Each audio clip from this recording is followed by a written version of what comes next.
Hello, everyone. Thank you so much for joining us today for our second event in our Train the Trainer series. We've packed a lot into an hour with you today, but before we get into it, I want to take a moment and introduce both of our brilliant speakers. Brent Williams is Chief Insider at Multifamily Insiders, the largest online professional network for the multifamily industry. Brent speaks on a variety of multifamily topics, including social media, reputation management, apartment marketing, and resident retention. Brent is sort of like our version of the Wizard of Oz. He usually stays behind the scenes, but today he's coming out from behind the curtain to wake us up. Sean Reynolds has over 30 years of experience in multifamily and has held on-site and regional positions and was in a director of training role with 2 different companies over the past 10 years. She is a trainer and speaker, both inside and outside of multifamily, bringing unique perspectives that are so valuable to all of us. So today, you're not only getting one Brent, you're getting 2. I'm Brent Foster, National Business Development Insider with Multifamily Insiders, and we are thrilled to have you with us today. With that being said, I'm going to turn it over to Brent Williams. Thank you, Brent. I appreciate it. Great to have you all here today. I am just so excited to be in front of the camera again. My goodness, it's been a long time. So a little bit of background on me, just so you understand where I'm coming from and why you should maybe even pay attention to this. We have the longest running webinar series in the industry. We've been doing it for over almost 10 years now. We work with most of the major speakers at one time or another. So we know a lot about what works and also what doesn't work. There's a lot of things that can go wrong with a webinar. So we've taken all that from we've done hundreds of webinars. We've taken all of that knowledge, and I'm going to share some of that here today. So I hope it's a value add to you. This is a team effort, though. We have Brent Foster on the line. We have Sean Reynolds on the line. And also behind the scenes is Felicia. Big thanks to her. She did a huge help with pulling this deck together. So thank you, Felicia. Let me start off by saying this is going to be a parent moment. Please do as I say, not as I do. I mean, realistically, I've stopped speaking as much, frankly, because there's so many better speakers than I am. So I don't want you to watch this webinar as an example of a perfect webinar. I want you to take the lessons I'm sharing, and I'm also going to share with you some examples of phenomenal speakers that you should really be like emulating them and not myself. So next thing is we're trying to be collaborative here today.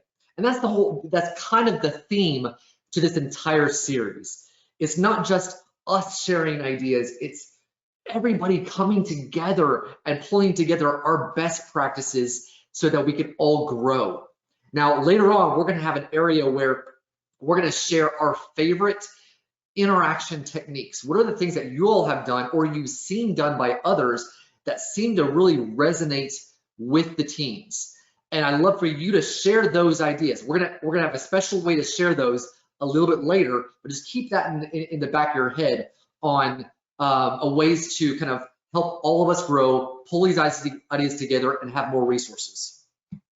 So let me kick off, first of all, by if you could go into the chat and say hello, say your name, say who you're with, and that'll help us get a sense for who's here. So as I'm talking, go ahead in the chat right now, go ahead and chime in, say hello, and we love to hear from you. So let's talk about engagement from a global perspective before we really dig into it. I'm sure there's more types of engagement than this, but I'm really going to focus on 2 main ideas of engagement.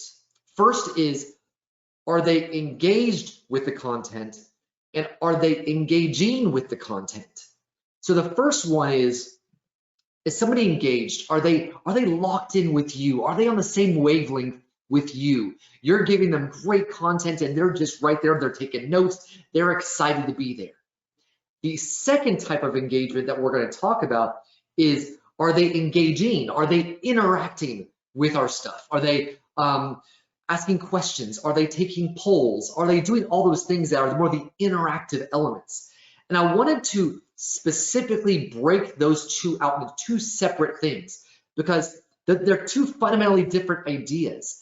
Because a lot of us think about the interaction element, but we have to put on a good presentation or they're not going to stick around with us. So we're going to cover 3 different things. First is presentation styles and strategies, fundamentals that impact engagements, and then interaction techniques as well. So let me first jump into presentation styles and strategies. And the biggest question that really we have to wrap our arms around is, are we performers? Now, I know a lot of you all come from the education background, right? And so you're thinking about like lesson plans almost, developing your content. You're thinking about assessments. What do they already know? Are we being effective in how we're getting that information across? So we're thinking about from that perspective. And yes, we might go in front of a classroom and present, but a lot of times, a lot of this is not, we're not the central focus of these programs. But when we do online events, we become one of the central themes, one of the central elements to this program. So let's say, for example, if people are not locked in with us, they're not going to be engaged. They're going to be off doing their own thing. When we're doing online programs, it's so easy to be distracted, isn't it? I mean, I could be checking my email, I could be on Facebook, I could just be looking down at the mountain of work on my desk and thinking, I really should be on this. Why am I here, right? So we have to grab their attention and hold on to it the entire time. And that's really a challenge. And it makes it much more important how we then are a part of it and we're a part of that process. Imagine, I'm sure many of you have seen Ferris Bueller's Day Off. And think about the teacher, Bueller. I mean, imagine trying to learn from that personality, right? He has to be more of a performer, whether he wants to be or not. It's thrust upon him. So I want to say, though, it is okay to be nervous, especially if this is a new medium for you.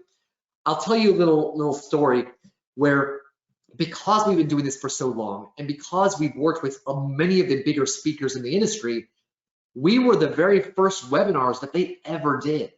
And so you have these speakers who are used to speaking in front of hundreds of people, and they're brilliant. They're absolutely amazing. And yet on those first webinars, I'll tell you, they were terrified. I mean, on the backstage, right? We're talking, and it was difficult because they can't see those reactions from people as easily. They don't know if they're resonating quite the same way. Do people really like what I'm having to say? They can't hear those laughters and those applause and that sort of thing. And it made it difficult. So it's okay to be nervous. Everybody is nervous, no matter how much experience you have. It's a matter, though, about practice, practice, practice. And one of the major tips I have for you here is practice speaking into the dot, the camera, right? So it's a whole different game. If you're in person and you're speaking, you're seeing their eyes, right? And that's normal for us. It's not normal to sit there and look at a camera. It feels very awkward. And I remember when I first started, I just would speak to that little dot for a very long time. And at first, I remember my brain was almost sluggish. It felt weird. I couldn't think straight. But then I got used to it because I just stared at the dot. So it's awkward, but just keep on practicing. Another thing to think about is some of us are just one-person teams, right? We don't have a lot of flexibility. But if you have a full team, think about the different skill sets on your team. And some people, hey, they're just natural at it, right? I'm not that. I lean on other people who are much more, naturally charismatic, who just, people just hang on every word. So it may make sense to have somebody on your team who really naturally has those skill sets be the front-facing person of these sessions. And that's okay. It's good to lean on the different skill sets of your team. Next, I want to talk about body language. And I know a lot of people don't think about body language because, you're sitting down and you are, you don't have a lot of room to move and it feels, strange. But I want to say there's a few things that we can do to think about that. Number one is there was some research that was done talking about intimacy in social circles. And what they did is, let's say that you're in a room full of people, right? You have some level of connectedness with every single person in that room, right? You're all at the same function, you're all there together. But really, it's only those people who are in maybe a 4-foot, radius that are in your personal bubble that you really feel connected with. You have that really high level of intimacy, and you're locked in with them. You're watching each other. You have eye contact. And the question was, can you replicate that level of intimacy online? And so what they found was that when people leaned in and they were a larger portion of that box, then what that did is it kind of tricked the brain on the other end to feel like they were in their personal bubble. And by being in their personal bubble, it recreated that sense of intimacy. So you can almost trick the brain into feeling like that we're right there together. We're not really far apart. We're not over, over the internet. We're right there together. And when somebody feels like that, they have that sense of intimacy, then their engagement goes up because now they feel like they are, they're with somebody, right? And there's also an element of accountability, even though I can't see you, right? And you know that. But if you have that sense of intimacy, then you have the urge to look back, to pay attention. So your engagement definitely goes up. Now, I'm going to say that that's not a hard and fast rule. There are different approaches to this. Now, if you look at the bottom here, Christy Fickert, she does a really good job of leaning in close. And when you watch Christy talk, you feel that, right? You feel like she's right there with you. But Tony, she does something completely different. She stands back and she has room to maneuver, really. She uses big motions and she uses that body language, and she's able to send that enthusiasm through the camera, through the wires to the people on the other side. And I'll tell you, people love Tony. The engagement scores that Tony gets are just off the charts because she's able to emote through the camera, and that's not an easy task. But there's one key element to this. I mean, first of all, Tony's just amazing to begin with, but she also stands up, and that has its own sense of energy, right? Because you get to move more. Whenever you sit down, you tend to settle and relax. And it's hard to maintain that level of enthusiasm for a very long time. But when you're sitting up, it's easier to kind of, you're moving around, and you can keep that up for a longer period of time. So have you all ever considered doing your sessions standing up? I highly recommend it, at least just to test it out. Now, if you all want to see a sample of the differences between Tony and Christy and see how they're both equally amazing, but different, well, we can send those to you. Go ahead in the chat area, ask to say, please send me a sample of Tony's and Christy's speaking styles, and we can go ahead and send that to you so you can see those, okay? So next thing I want to talk about is speed and pacing. Again, these are all things that impact engagement, okay? I promise you, we have done hundreds of events, and these things are key. So let's think about the enthusiasm, right? So I always recommend increasing your energy level beyond what you would normally be talking at. Like you might have a different energy level than you would doing presenting than you would in a close circle environment, right? It might feel kind of awkward, but I tell you that it is better to be over energized than under. You don't want to go the first builder's day off approach, right? It's always better to go a little over the top, with the one thing that if you're like me and you're a fast talker, I'm actually holding back right now. I'm trying not to speak too fast because I know it can be hard to understand. So if you're a fast talker like me, then think about holding back a little bit, but still try to maintain that energy, which in itself can be a challenge. The next thing I do, I'm going to break a rule, and I would normally say never break this rule, never read a slide. My goodness, that's bad. However, this is such a great example, and it's about writing, but I think I'm going to read it to you, and you can see how variability can be so key when you're speaking. So This sentence has 5 words. Here are 5 more words. 5-word sentences are fine, but several together become monotonous. Listen to what is happening. The writing is getting boring. The sound of it drones. It's like a stuck record. The ear demands some variety. Now listen. I vary the sentence length and I create music. Music. The writing sings. It has a pleasant rhythm, a lilt, a harmony. I use short sentences and I use sentences of medium length. And sometimes, when I am certain the reader is rested, I will engage him with a sentence of considerable length. A sentence that burns with energy and builds with all the impetus of crescendo, the roll of the drums, the crash of the cymbals, sounds that say, listen to this. It is important.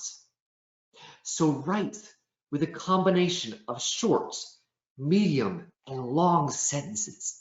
Create a sound that pleases the reader's ear. Don't just write words. Write music. My goodness, I love that. I absolutely love that. And now I know in this session we can't talk about how to be a better speaker, right? There's just too much. I highly recommend you consider that as part of your training if you haven't already. At the very least, I'd like you to put it in the back of your head, this idea that it's important that your speaking style resonates. And by putting it in the back of your head, at least at some points when you're speaking, it's going to pop up and you're like, okay, I need to crank this up a notch. So next thing I want to talk about is variety of speakers. Again, this may be difficult if you're a one-person shop, but even then, maybe having different people join you, like a regional manager or a marketing director or even a property manager, bringing people in to give variety. Because I'll tell you that variety, everybody has a different cadence, a rhythm, a style that they have in speaking. And they also all come with different backgrounds. Everybody has different challenges that they've had to overcome as they've gone through their process in career development. So they all have different perspectives that add value. And then also, this is something that's really important. Not everybody connects with everybody the same. Imagine you go back to that same party, right? Are you going to connect with every single person exactly the same? Of course not, right? There are some people you have a nice conversation with, but it's just more cordial, it's just okay. But then you see your friend over there, and my goodness, when you two get together, you all just go crazy, you all have the best time, you are on the same wavelength, right? So I'm sure that some of you right now, you're watching me and you're like, okay, Brent's okay, he's a nice guy, but I just don't really connect with his style, right? He speaks too fast, right? But then there are other people who might be like, oh my goodness, I love Brent, he's awesome, and so we're on the same wavelength, right? So if it's always just one person, then you have issues where they may not connect with you, or even if they do connect with you, sometimes having the same person, no matter how good of a speaker you are, that same rhythm, that same cadence, all that same stuff, people start to tune it out because they need change to really perk up their ears. Okay, so variety is key. So now next we have a giveaway. We're gonna give away a gift card to somebody who said hello, that said who they were and where they're from. And so Brent, take it away.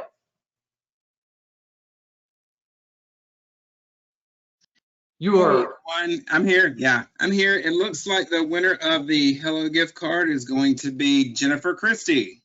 Hey, Jennifer, congratulations. That's awesome. We will be in touch afterwards to give you a gift card. So hang tight. So let me keep on going. Let's talk about, oh my goodness.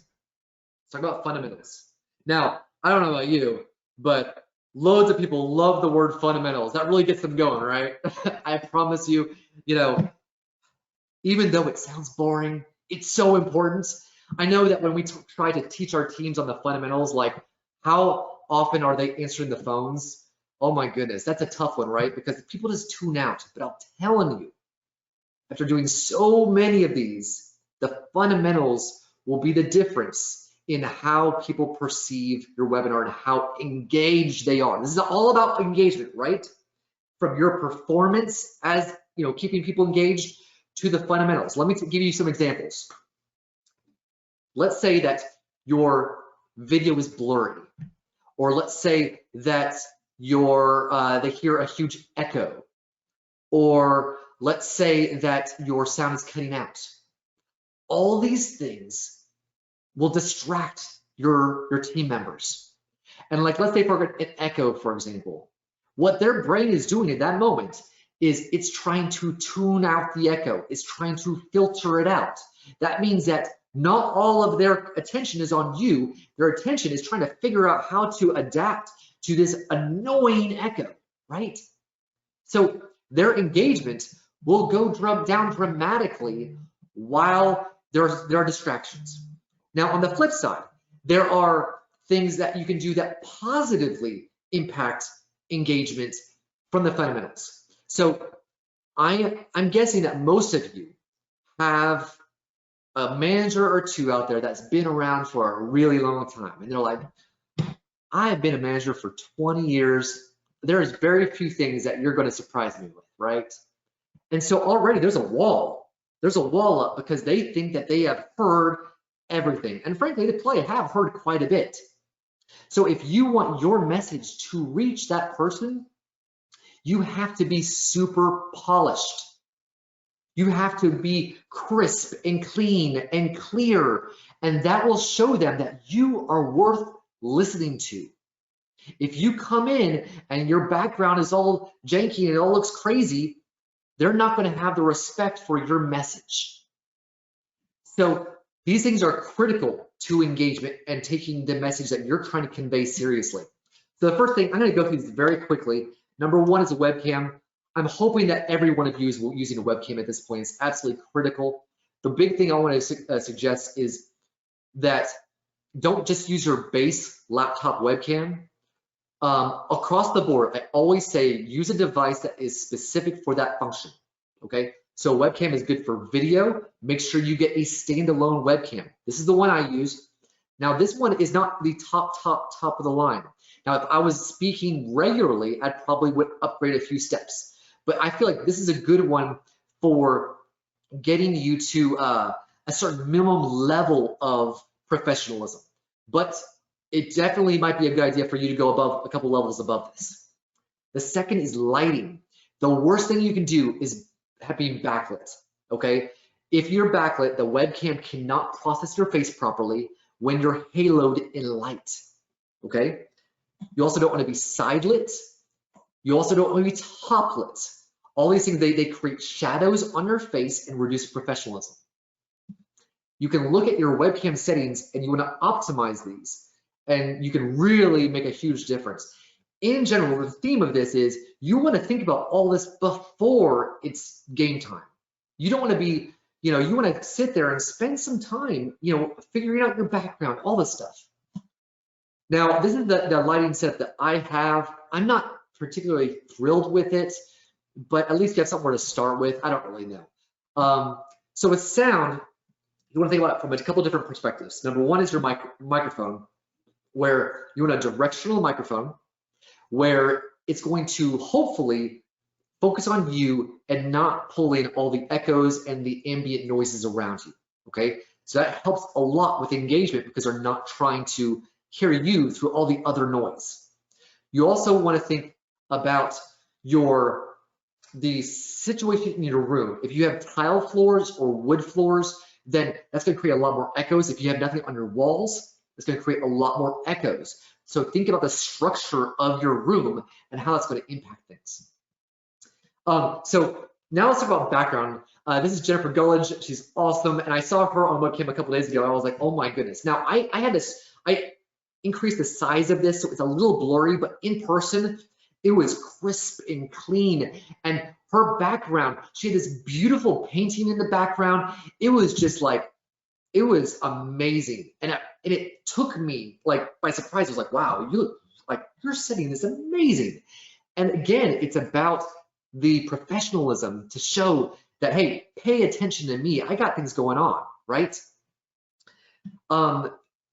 As a side note, my preference is that the background is natural, so it's a decorated scenario behind you. So I personally prefer that. If you cannot do that, then a green screen can work. I sometimes feel like it takes me out of the moment.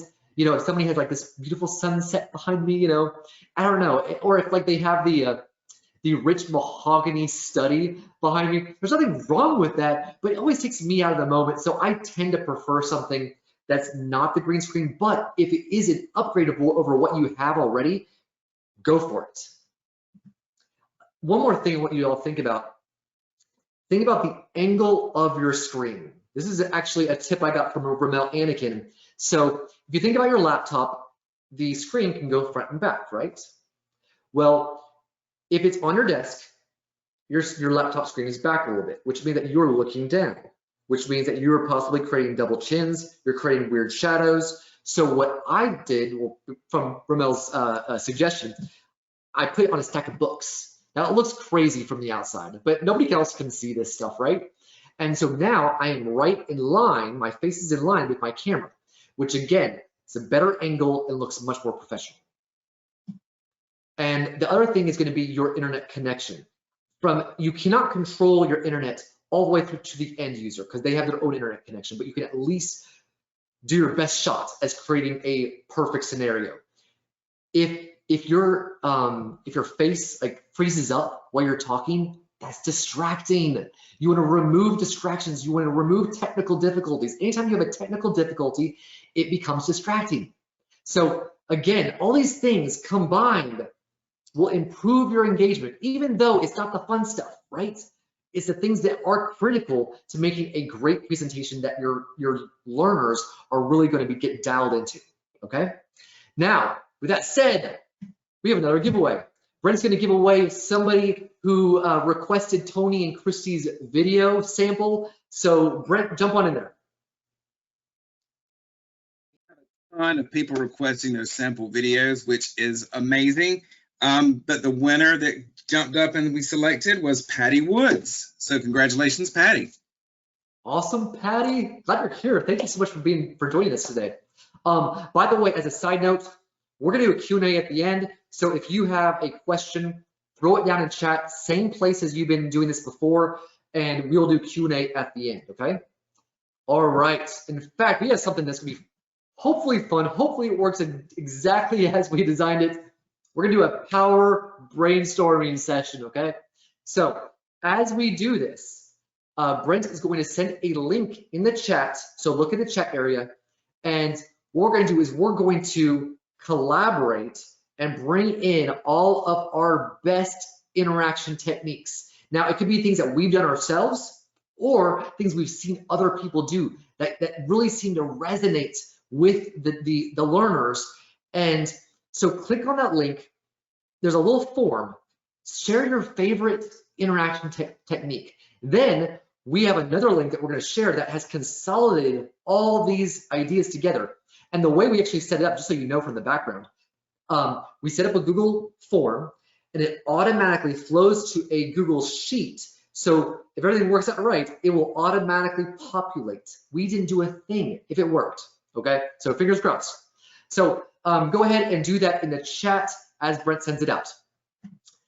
Next thing let's get into games, okay? So we did a lot of the hard stuff, right? So now let's get into some of the fun things. Obviously, when we're talking about interaction, sometimes we're thinking about building upon a lesson, and sometimes we're just doing it for fun, for icebreakers and getting the team to know each other. So let's dig into some things. I'm going to focus first on some of the fun things, and I'm going to try to slow it down. I know I'm speaking fast, y'all, and I apologize for that. I get going and I just hustle through, and I looked at the time and I'm like, I'm way ahead of schedule. I was amped up, obviously. I had too much coffee. So let me slow it down for the game section, okay? So first, this is a fun one. This is called categories. And with categories, you have somebody who suggests the category, and it could be something like make of car. So for example, you have Chevy, Ford, Toyota, right? They say make up a car, and that's the category. And then everybody else takes turns, and they have 5 seconds apiece to then list off a category. They have 5 seconds. If they can't do it within 5 seconds, then they're out. And the next person has to think of one, right? And if you're like on a Zoom call or a system that allows you to have multiple videos, I love the idea of everybody starts with their video on, right? And then as they go out, they have to turn their video off for a second. And so you see people drop out. So not only do you have interaction from a like literal interaction, but you have kind of a visual interaction as well, right? You see these people dropping off, and suddenly it's down to like 2 people, and one's the winner. So lots of fun potentially with this game. All right, next one is water shots. Everybody needs to be hydrated, right? And so what you can do is you can say whenever something happens during this webinar, everybody take a sip of water or a water shot. You know, it's silly. It's, you know, it's kind of a drinking game, but you know, whatever, it's fun. Next thing is going to be Thumb Master. Now this is actually a derivation of Thumb Master. And what that means is there's a game where if you're in person, one person is called the Thumb Master. And what they do is casually, without anybody knowing, they put their thumb on top of the table. Now everybody knows who the Thumb Master is, but you're talking, you're chit-chatting, so you're not really paying complete attention. But then you notice out of the corner of your eye that the thumb is down. Now then you have to put your thumb down. And then everybody starts noticing thumbs down, and then they put their thumb down. The last person to put their thumb down then loses. Okay, it's a lot of fun. It's completely silly, right? Now, obviously, with this type of scenario, you can't put it on the table because people can't see it. So maybe if you do like this or this, you know, some derivation of that, right? And what's fun about that is that, you know, people have to pay attention, right? They have to be watching the screen. They have to be watching whether or not, you know, the Thumb Master has now, or you know, whatever, has put their their finger on their chin. And so, so they have to be paying attention. They have to be in the zone. Of course, there's always a trade-off, right? You know, how much are you going to go for the engagement versus is it becoming a little bit distracting, right? So keep that in mind as you're thinking about this game in particular, or any of the games. Now, team trivia is a lot of fun. I'm sure a lot of us have done this type of game. So where everybody goes around and they say, okay, my name is Brent, and I'm at this property, and this is something fun about myself, right? Well, you could do that at the beginning of a session, and at the end of a session, you quiz people basically on how well they remember the things about different people on the session, right? And so you actually do the reverse this time. Instead of having people drop off video, you tell everybody turn off your video.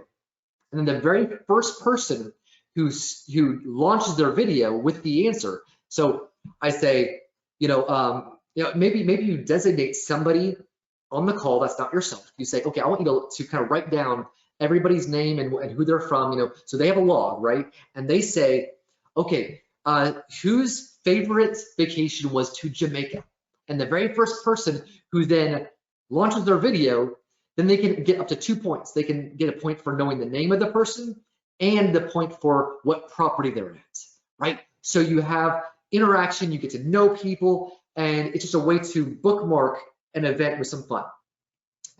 Megan Orser, she told us about this one. Now, I haven't had a chance to use it yet, but basically, this is a PowerPoint that is a PowerPoint deck that you can download, and it has all of the sounds, the interactivity in a PowerPoint slide that you can use for Family Feud. It looks like a ton of fun, so you might want to check that one out. Next thing is Felicia said that she played this one at a Houston Apartment Association event where it was a scavenger hunt. Hey, who can find like a micro SD card or whatever? So people have to go around and try to find some sort of special thing, bring it back, first person back wins. Lots of fun. Conference call bingo. I love this one because, excuse me, it's kind of a meta game with like, can everybody see my screen? If somebody says that, that you can put your, mark that on your bingo card, right?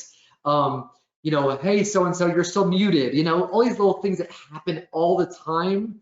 There's little games you can play during the event that just kind of keeps people going during the event. And again, you have to think about how much something is distracting, but it's a trade-off. It's gonna be so much fun. You have that whole thing of like how many M&Ms are in the jar. You can have that sitting next to you and people guess at the end of the call. This is one I read about. I don't know if this would work, but it sounded interesting. Basically, people take the lyrics of "We didn't start the fire," so we didn't start the fire, right? And so they go into break out into small groups and they make up new lyrics for the same song. And so it can be fun about, residence stuff or whatever, and you come back and you share your lyrics. So it can be a lot of fun. Something in common is also a situation where you can break out into groups. Again, this comes into whether or not your system allows for this type of breakout, but you break out and you have to find 3 different things that are in common with everybody in that breakout group. And then you can do different levels where the first one is simple, there's no restrictions. The second one, you say, you can't say that you're all from the same city, for example.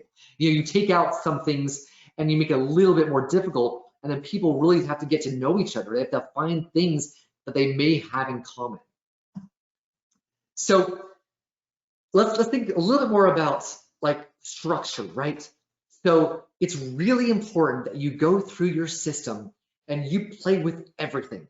I want you to do every toggle, every option, and think about everything you're clicking and how that might be used in an interaction point. So here are just some examples. These are all going to change depending on what system you're using. But let's say poll questions. Now within this list, there are a multitude of ways that you can take this. So for example, with poll questions, you can say an assessment poll.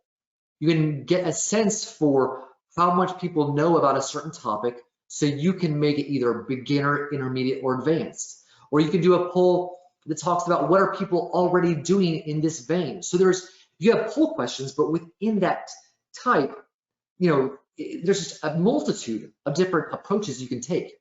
So we have polls, quizzes, short answers, open-ended questions, learner-to-learner interactions, having kind of like an open chat.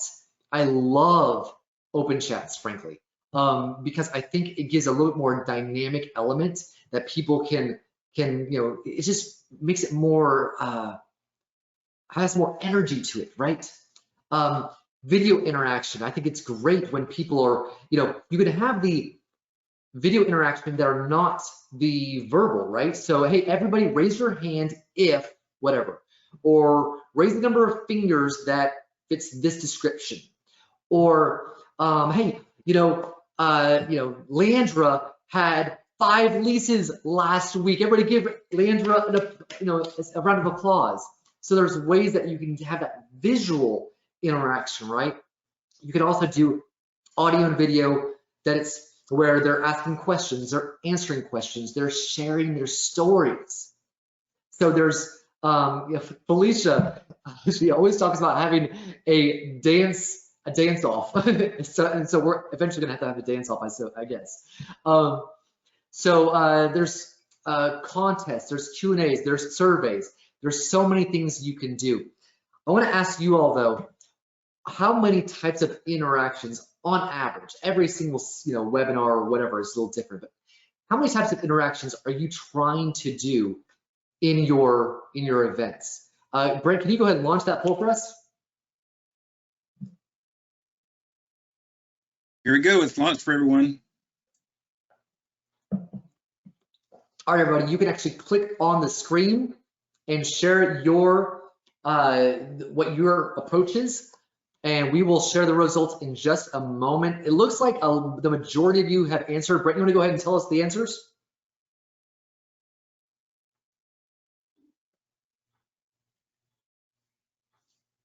Sure, it looks like a good many of you actually get 5+ during an event, and second was 3, and then tied was 2 and 4, and runner-up was 1. All right, awesome, y'all. I mean, y'all are really kicking it up a notch. That's fantastic. And I'm hoping that you're sharing those interaction ideas in that link. If you don't know where that link is, send a question to us and we will get that link to you, because this is meant to be collaborative, right, y'all? Okay, I want to share a few quick tips and then I'm going to pass it over to Sean. So I always recommend when we're talking about interaction to either start small or start fun. So if you lead off with a very challenging question right from the beginning, your interaction level is going to be lower than if you warm them up, right? Like we did here today, asking something easy. There's no judgment in asking what people's names are, right? That's easy. And it's easy for them to think of. They know their name. There's nothing that they have to brainstorm or think of or decide upon. It's so simple. And once you kind of start that process, you'll see that engagement increase for number 2, 3, 4, and 5, right? We do a kind of something like that when we have a Facebook group called Multifamily Share Space. And every week we have a $50 Friday program where it's a giveaway. So what we do something is silly. So we might say in the comments, using a GIF, describe your Saturday. And it's silly, it's dumb, but it's really fun, and people will get on there. And once they've done that, they've done something easy, that's a fun thing to do, they're much more likely to then interact on our more challenging questions that people have, that they can then feel more comfortable with interacting. So warm them up. Also, consider making it a team sport. Now, you gotta be careful about not making it divisive. And frankly, I like the idea of mixing up the groups. So what happens, I remember on site where you're really close to your on-site team, right? You work with them every day. And then you have a region meeting, right? Everybody comes together, and where do you sit? You sit with your on-site team, right? So what you could do here is you could do breakout rooms or groups that are defined in a completely different way. So now it's not just your team, your on-site team, it's everybody else, that you have all these different people on that same team, right?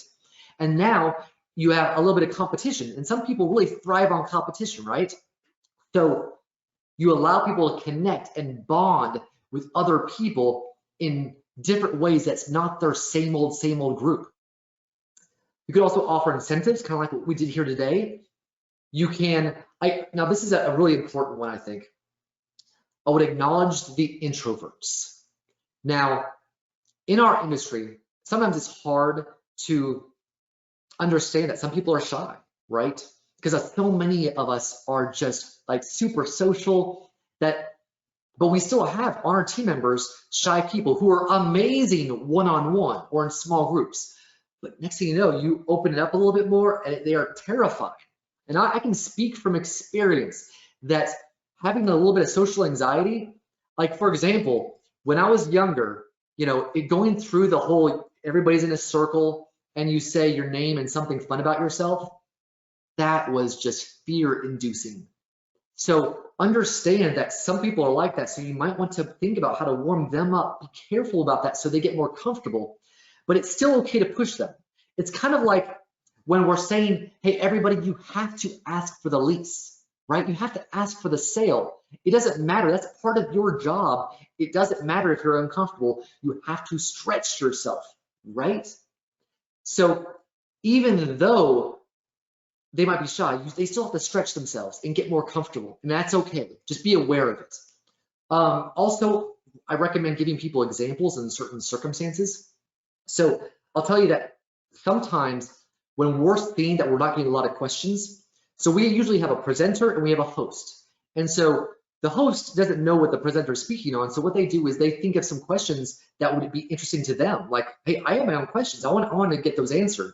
And so during Q&A, if the audience doesn't have any questions yet, we might start kick things off. And then once people see others asking questions, then the ball gets rolling, right?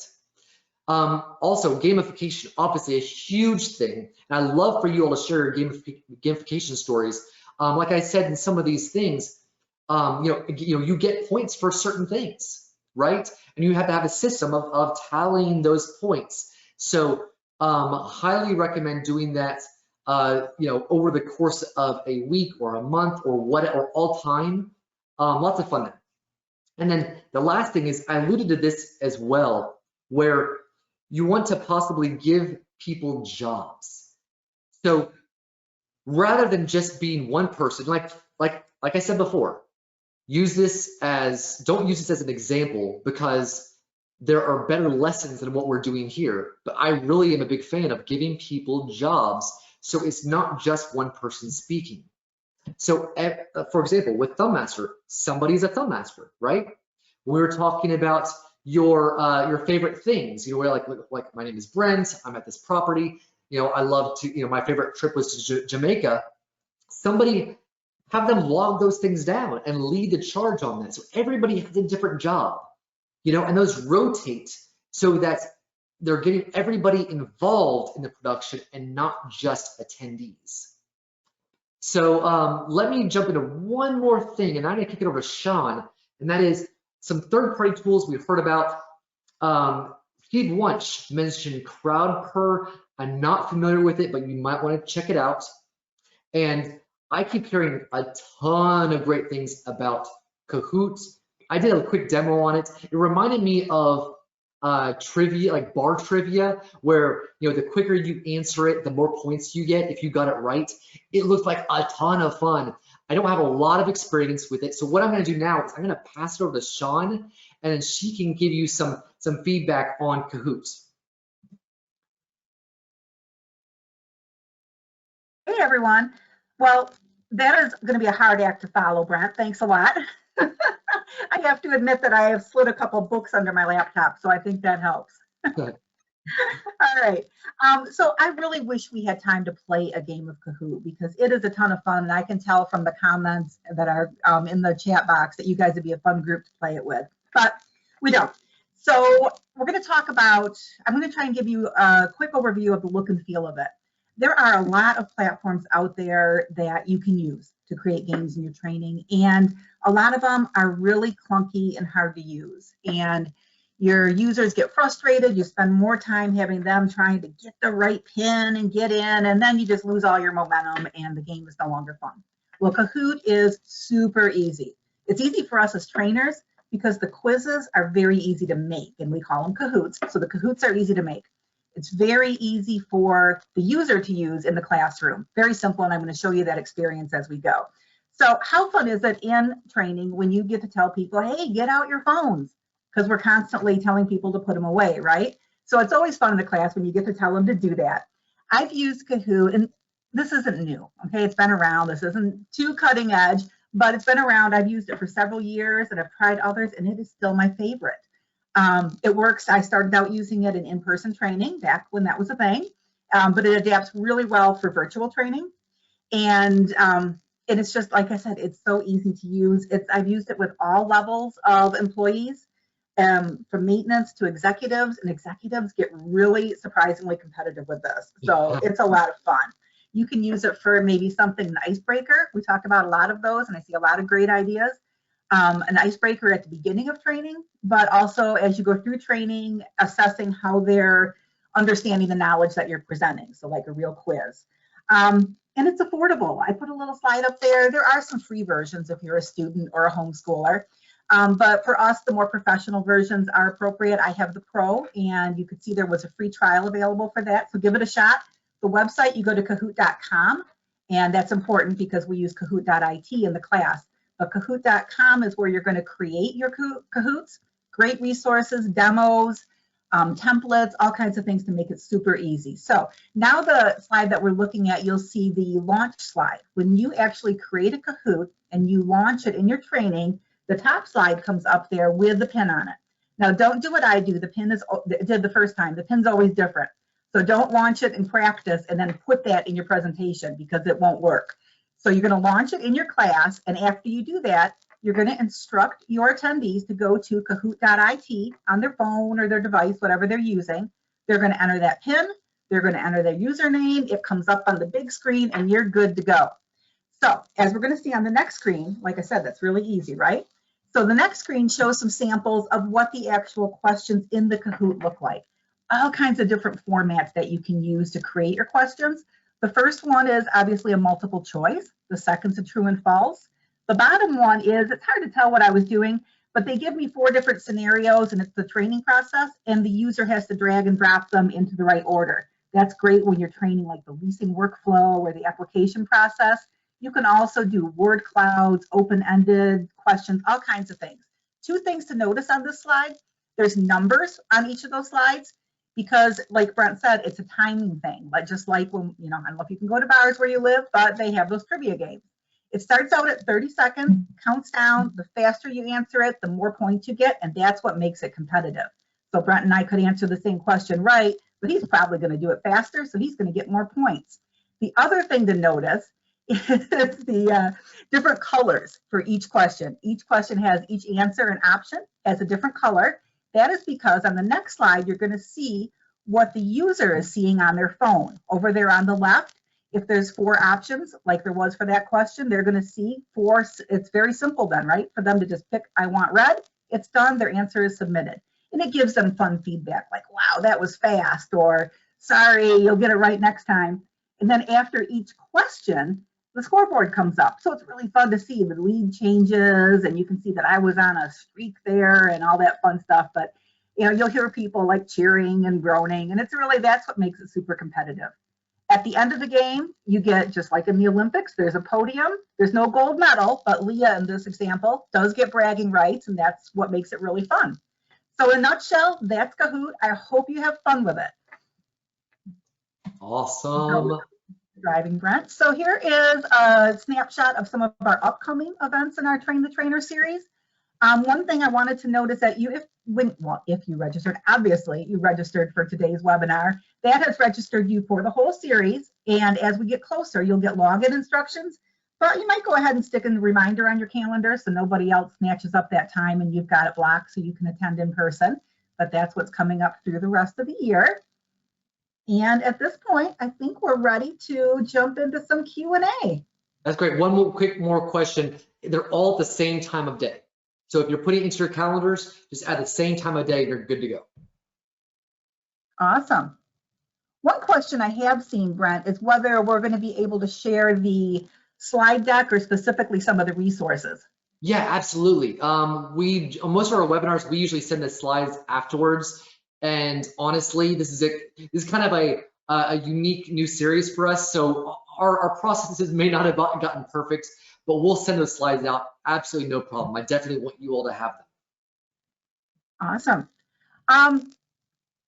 So I'm looking at it, I'm like one of the things Brent said in his thing is sometimes you have to throw out some examples. So I'm going to ask a couple questions, maybe get the ball rolling here, and please put them in the question box so I can ask them or answer them if they're about Kahoot. But Brent, one question I have, we were talking early on, you were talking about speaking skills. What are some ways, and that is one of the #1 things that I hear trainers struggle with, is stage fright and speaking skills. What do you recommend for ways to improve that? I've heard people talk about Toastmasters or different groups like that. Right. And honestly, I don't know if I have the answer to that, considering that I'm not a great speaker. So I don't know if I have, when I was young and I had social anxiety, I got drunk, but that is not the preferred approach to improving your speaking skills. So yeah, I think, it all comes down to practice. I've always heard great things about Toastmasters. I think it's about pushing yourself, and almost the way I looked at it was saw it as a goal, so that thinking about it in a goal perspective rather than just having a conversation with somebody and say, okay, my goal is to then push myself in these ways and pick one aspect that I'm going to work on. So since I speak fast, I would go into an event thinking, how can I just have that again in the back of my head? So periodically throughout the night, I would, okay, I need to slow back down, because it creeps back up, right? You start having that same problem that you had before. And so you kind of remind yourself over and over. I can only speak from experience on my issues as far as what I've had to go through. And unfortunately, I don't have a great example of other speaking skills to improve, unfortunately. It's Friday afternoon, so you're having a cocktail might not be too out of line. Right, exactly. Okay, another question. Rule of thumb, and I've noticed that Multifamily Insiders webinars are typically an hour in length. How long is, and I've been on some that are 4 and 6 hours, and that is just pure torture. What is your advice on the right block of time before they check out? Right, great question. So what we found, okay, so several years back, we started hearing micro learning, right? And that was the big trend that was gripping the training industry. And we were actually a little bit like, questioning, okay, where are we going to fit into this? Because we did hour-long webinars, and it's hard to do all this production for a 15-minute or 10-minute or whatever. It changes up things dramatically. But we didn't want to also force something that was not the right fit. So we did a lot of research. We started talking to people. What do you all think about this? We did a lot of polls and questions and that sort of thing. And what we found was that people, for our series at least, they preferred an hour length. They liked that. And in fact, we got some people who said they wish it was a little bit longer. Now, we had some people who said it was a little shorter too.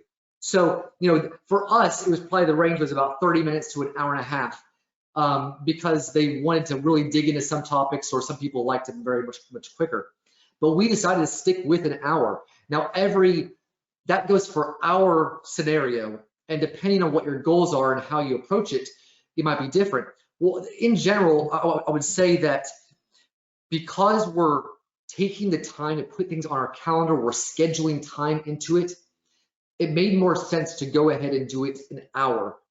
To put something on your calendar for 15 minutes seemed much more intrusive, because it just seemed like, well, I'm gonna make a scheduled event for 15 minutes. It didn't seem like it matched correctly for us, at least. Now, everybody has different teams that have different styles. So I guess that ultimately is, ask the team members, get a sense for what they're looking for. What do they care most about? What's best fits them, and go from there. Great. And I was going to follow up to the question about speaking skills. Jay offered in the chat that Toastmasters was really helpful for him, and he also recommended Dale Carnegie's high impact presentation. So heard wonderful things about Dale Carnegie's sessions. And I think Dale Carnegie has a session through NAA, right? I don't recall. I think you're right. Sounds familiar. Yep. So with that said, friends, we don't have other questions. And it's okay. knocking So on in the chat, I believe Brent has shared with you all a link to the document where hopefully we got some responses from Interaction Ideas. And if you miss doing that, feel free to send them over to us. You can email me at brent@multifamilyinsiders.com.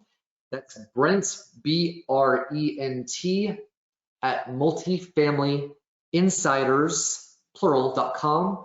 Also, please check out, search on Facebook for Multifamily Trainers Roundtable. I know a lot of you are on that already, but we're having more and more conversations just like this, but in between events.